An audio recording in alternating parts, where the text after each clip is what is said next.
Welcome to Financial Buzz Market Weekly. I'm RK Walker here at the New York Stock Exchange, bringing you a review of this week's stock market. On Monday, there wasn't much economic news, and markets remained steady after President Trump's weekend tweet promised to help ZTE Corp get back in business fast. Investors interpreted the action as attempting to smooth trade talks between the U.S. and China. Oil rose on violence at the Gaza border as the U.S. moved its embassy to Jerusalem. On Tuesday, retail sales for April rose 0.3% on top of the prior month's 0.8% gain, and the Empire State Manufacturing Survey for May rose 4.3 points to 20.1. The housing market index for May rose 2 points to 70. The yield on 10-year Treasuries reached 3.07%, its highest level since 2011. Markets fell with the Dow Industrials losing 193 points. On Wednesday, housing starts for April fell 3.7% lower than expected to an annualized 1.287 million units, and industrial production for April rose 0.7% on top of the prior month's 0.7% gain. The EIA petroleum status report for the week ending May 11th saw crude oil inventory decline 1.4 million barrels.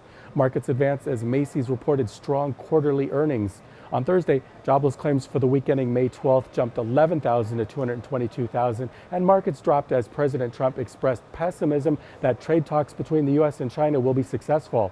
In addition, investor concerns over the strengthening economy boosted the yield on 10-year Treasuries to 3.11%. On Friday, markets opened slightly lower as investors waited to see progress with trade talks. Now let's take a look at some stocks.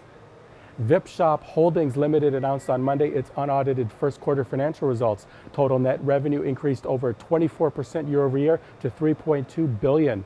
Total orders increased by 25% year over year to 90.2 million from 72.1 million. VIP Shop fell below $12 per share on Tuesday post-announcement. Macy's Inc. first quarter net sales totaled $5.54 billion, an increase of 3.6% year over year. The company's operating income for the first quarter was $238 million, or 4.3% of sales, compared to $219 million, or 4.1% of sales from the first quarter of last year. Macy's reached a new 52-week high of $34.87 per share on Thursday. Walmart Inc. reported fiscal first quarter earnings on Thursday morning. Total revenue was $122.7 billion, an increase of $5.1 billion, or 4.4%. Net sales at Walmart International were $30.3 billion, an increase of 11.7%.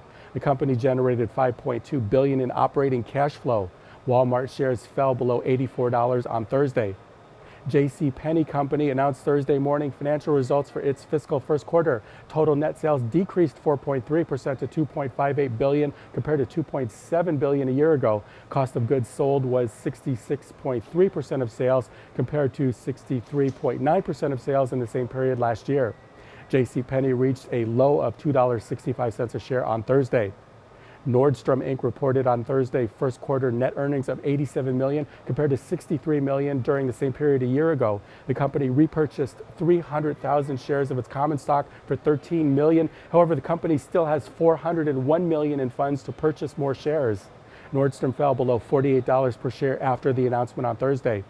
This is Financial Buzz Market Weekly. I'm RK Walker, and I'll see you again next week.